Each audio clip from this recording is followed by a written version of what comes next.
Bismillah. Assalamualaikum warahmatullahi wabarakatuh.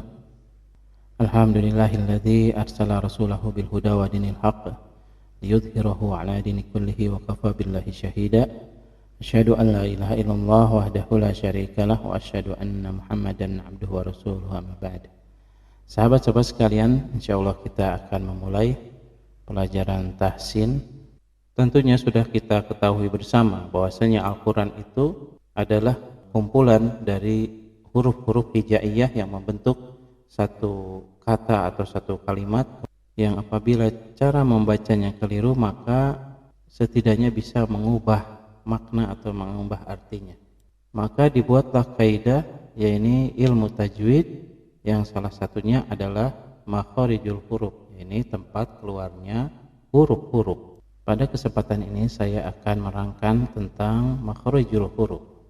Baik sahabat-sahabat sekalian, makharijul huruf dibagi menjadi 5. Yang pertama adalah al-jauf. Al-jauf yakni adalah rongga mulut secara umum dari bawah sampai ke atas.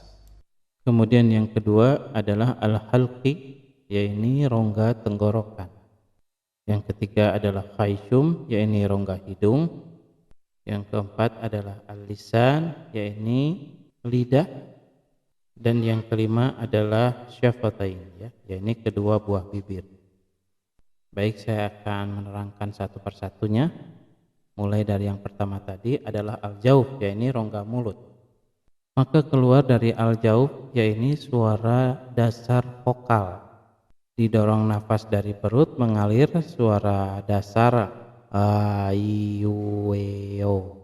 Ayuweo, tanpa ada hentakan apapun. Maka huruf vokal inilah keluar dari makhraj al-jauf.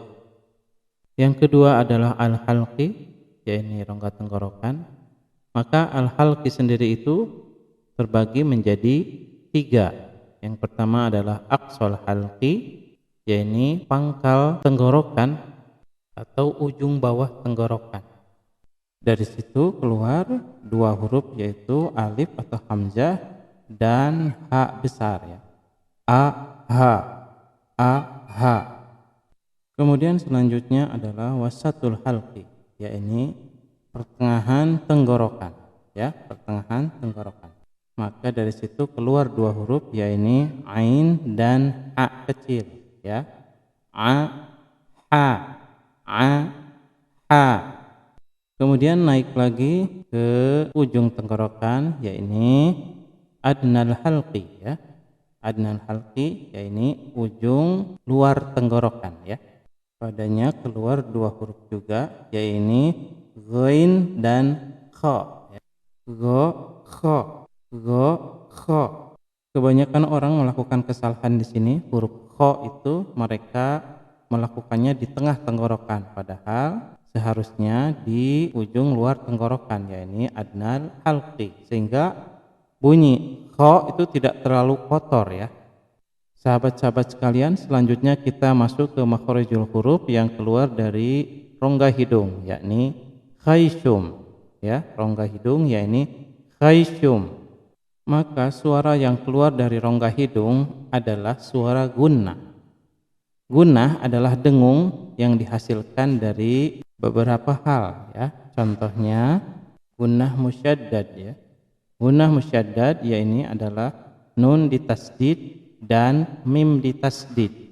Maka suara yang keluar adalah 100% dihasilkan dari rongga hidung, Satu contoh, wan nazi'ati gharqa mimma khati. Maka gunnah yang seperti ini disebut dengan gunnah akmal, yakni dengung yang sempurna, dikarenakan suara seluruhnya dikeluarkan dari rongga hidung. Kemudian yang kedua adalah gunnah kamilah, Gunnah kamilah ini dihasilkan dari suara ikhfa dan idgham, Nanti insyaallah kita pelajari, Caranya dengung itu dilakukan dengan mengeluarkan sebagian dari hidung dan sebagian dari mulut, Insya Allah nanti kita akan praktekkan dalam pelajaran hukum nun sukun dan mim sukun, insya Allah. Kemudian gunnah yang terakhir adalah gunnah naqisah, ya, yakni gunnah yang paling sedikit, ya, dikeluarkan hanya kurang dari 2 harokat saja. Biasanya gunnah ini terjadi dikarenakan huruf nun disukun atau mim disukun pada ujung ayat, ya. Atau kendati pun berharkat, maka saat itu kita mewakafkan bacaannya. Contoh, ketika kita membaca dalam surat Al-Fatihah, di ujung-ujung ayatnya kita baca Alhamdulillahi Rabbil Alamin Ar-Rahmanir Rahim.